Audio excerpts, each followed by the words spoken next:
What's happening, y'all? Welcome inside the Fantasy Stock Exchange. Bush coming at you solo today with the top 5 rookie sleepers, must draft rookies in rookie drafts this May, late round values, whatever you guys want to call it. Basically, what we're going to be doing in today's video is talking about guys that you can get in the 3rd and 4th rounds of your rookie drafts. That's basically how I define a sleeper. Anybody going outside of the top 2 rounds. I'm going to be using both Keep Trade Cut and DLF ADP. So I'm not going super deep with these guys. These aren't UDFAs or, late 4th round rookie picks, but this should give you the answer to the question, who should I pick in rounds 3 and 4 of my Dynasty rookie drafts. As always, if you guys enjoy this video at any point, hit the like button, comment any of your thoughts down below, comment down below who is your favorite sleeper in Dynasty rookie drafts this May. Subscribe to the channel if you are new as well. And make sure to check out the Patreon for all of our Dynasty rookie rankings, quarterback, running back, wide receiver, tight end, top 50s for super flex and 1 quarterback rookie drafts, top 100s for your startups, and bucketed rankings by age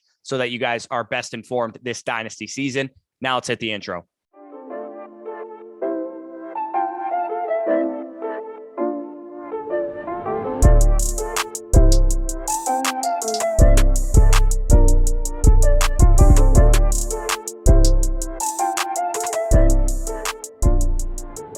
All right, so this list is going to go in order of 5 to 1. So my 5th biggest sleeper to my biggest sleeper, with an honorable mention or 2 at the end of guys that, just missed the cut or whatever. So number 5 on this list is Tyrion Davis Price, running back for the San Francisco 49ers, currently being picked as the 36th overall player on Keep Trade Cut, 29th overall per DLF. So about a mid-3rd rounder on both sites. Let's first start off with this. Did I expect Tyrion Davis Price to be a top 100 pick in the NFL draft, go 93rd overall to the San Francisco 49ers? Absolutely not. I didn't think he was going to go that high. I thought he'd be a day 3 running back, potentially go undrafted, because his production is not spectacular. He only has one 1,000-yard season in his 3-year career at LSU. Very little production as a receiving back as well. Career high 3.39% target share in 2021. Most of his highlights are just him running fast in a straight line through a wide open hole. But the running back position, sometimes you just need to fill a crucial role for an offense to be fantasy relevant. And especially when you go to the San Francisco 49ers, because they are not like other teams. If you guys recall last year, I did a video very similar to this one, top 5 rookie sleepers post-draft. And my number 1 sleeper at the position was Elijah Mitchell. And obviously, Elijah Mitchell was definitely a big hit. The good about Tyrion Davis Price, his profile, he has good size, 6 foot, 219 pounds, and he tested pretty well. Solid athleticism, ran a 4.48 over a 90th percentile weight adjusted speed score, 83rd percentile math bomb relative athletic score, which takes into account his size as well.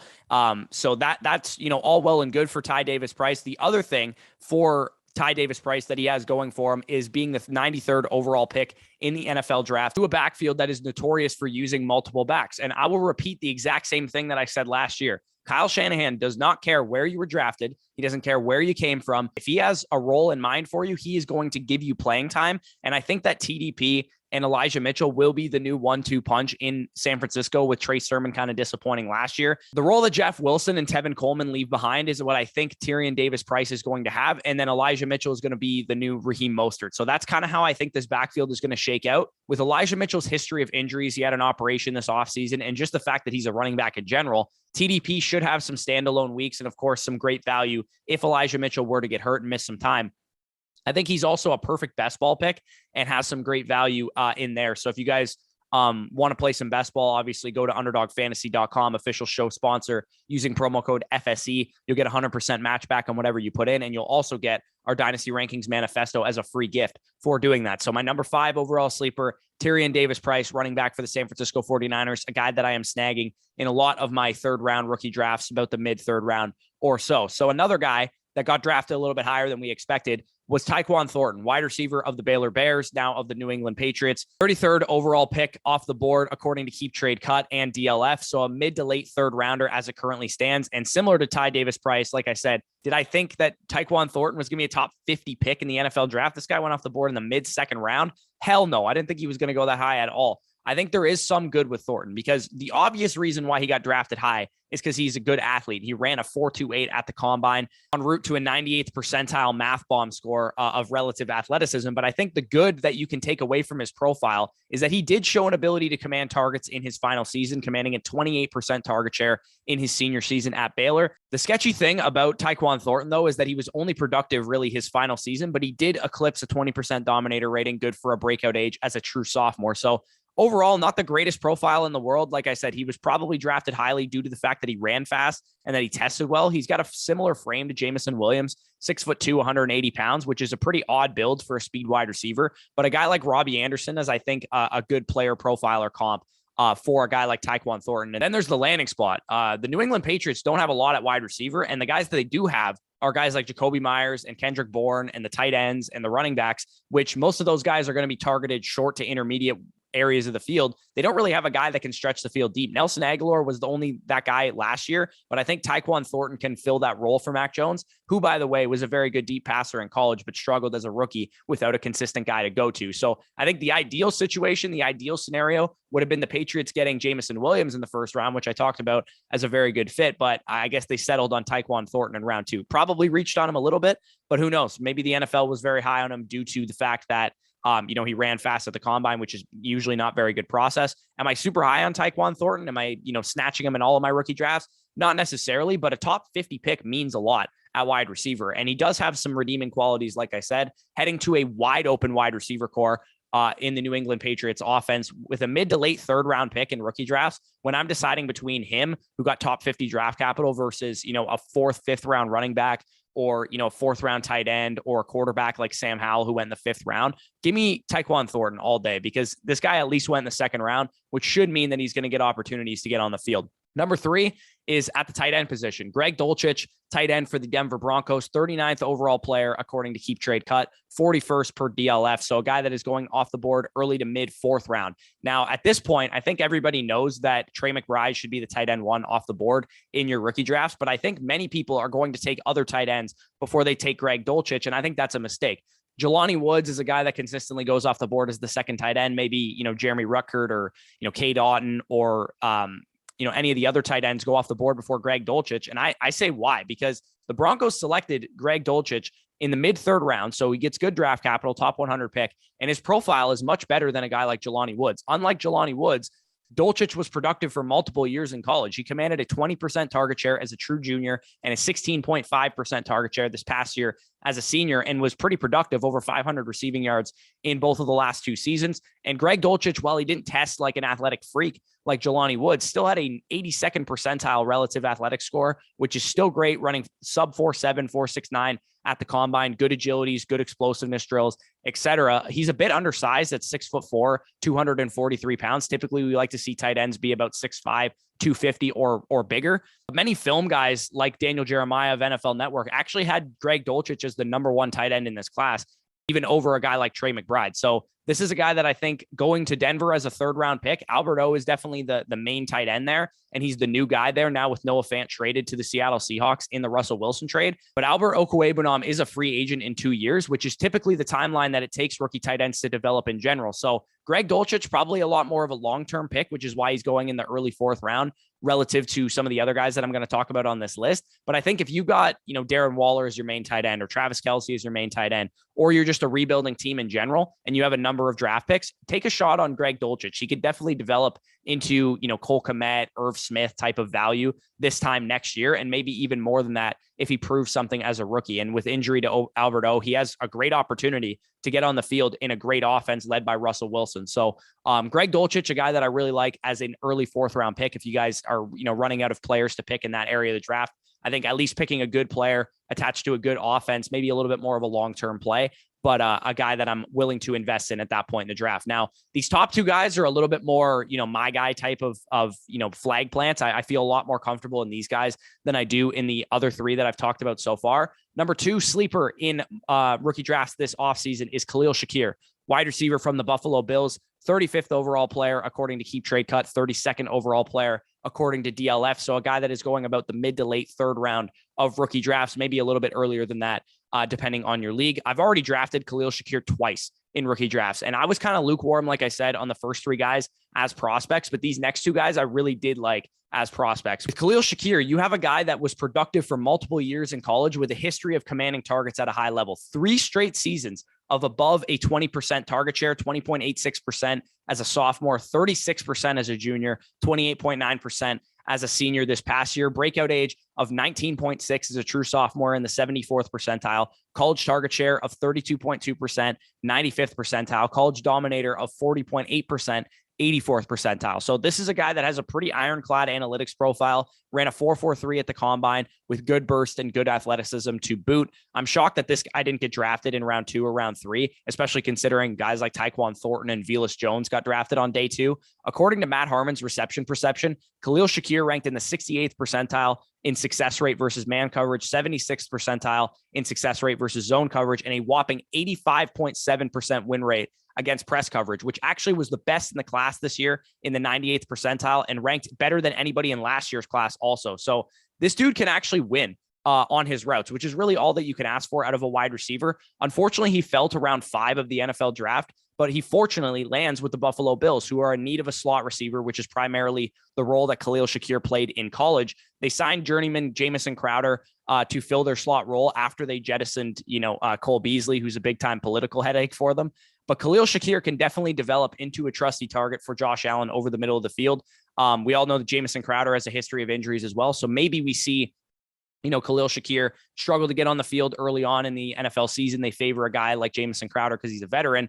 And then towards the end of the season, maybe he blows up and finishes very strong, similar to what we saw from Amon-Ra St. Brown this past year. And Matt Harmon actually went out of his way to compare Khalil Shakir's evaluation to Amon-Ra St. Brown's last year. And I share that sentiment as well. I think they're very similar players, with Shakir actually being a better athlete than St. Brown.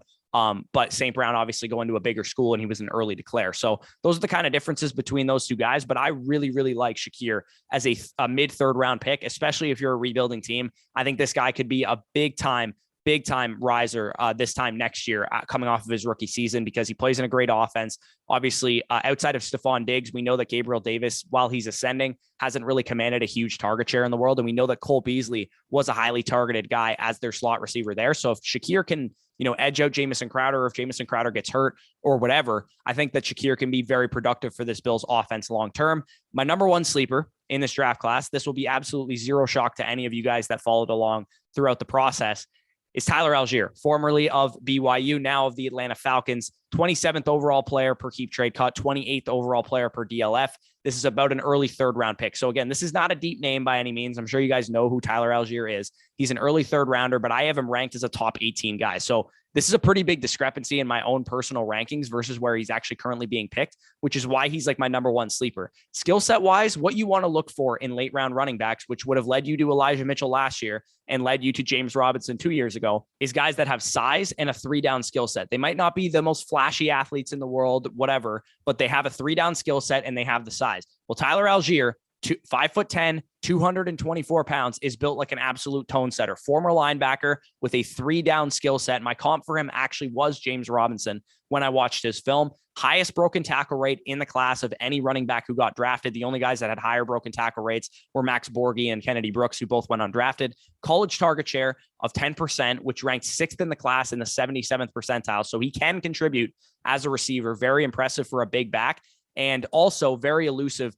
as well for a big back. Dameon Pierce, Isaiah Spiller, and Kenneth Walker were the only running backs who got drafted this year that had a higher PFF elusive rating than Tyler Allgeier. He was very productive his final 2 seasons at BYU. His 2020 season with Zach Wilson on the field, he was splitting carries, but 150 carries for 1,100 yards and 13 rushing touchdowns. Also contributed 14 receptions for 174 and a 5% target share. But with Zach Wilson off to the NFL, this offense ran through Tyler Allgeier. Workhorse usage, 276 carries, 1,600 rushing yards, 23 touchdowns, 28 receptions. So over 300 touches for Tyler Allgeier this year in only 13 games. This guy is workhorse size, workhorse ability, and everybody is mad that he said he'd run a 4.3 at the combine, and instead he ran a 4.6 flat, but that's still very good for his size. 4.6 flat is a 74th percentile weight adjusted speed score and a 77th percentile relative athletic score. So that doesn't make him a bad athlete necessarily. This is a guy that I still think is a good athlete for his size.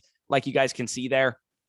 4'6", pretty solid agilities, okay broad jump as well. Again, not the greatest athlete in the world, but a guy that is a good athlete for his size. The only problem with his profile right now is that he went in the 5th round. Instead of being drafted on day 2, like I was hoping for, he went in the 5th round. But the good thing is that he went to the Atlanta Falcons, and he has a lot of opportunity in front of him. And I guarantee if he went 3rd round in the NFL draft, he'd be a 1-2 turn pick in rookie drafts right now. Just one day after the NFL draft was finished and the Falcons drafted Tyler Allgeier on day 3, they released Mike Davis. Immediately after the NFL draft, they released Mike Davis. They clearly think very highly of Tyler Allgeier as an early down ball carrier to release Mike Davis that quickly. ESPN Falcons reporter Mike Rothstein as well also believes that Atlanta will deploy Cordarrelle Patterson more so as a wide receiver this year. With the addition of Tyler Allgeier, they think that he will be the early down back, and Cordarrelle Patterson will be used in his gadget role more so as a wide receiver. And even that early down role was able to give Mike Davis a good amount of targets last year. Again, a guy that does have a 3-down skill set, not necessarily going to be the highest upside guy in the world, but could he be this year's James Robinson, Elijah Mitchell, something like that? I definitely think that is possible. I think this is a guy that could be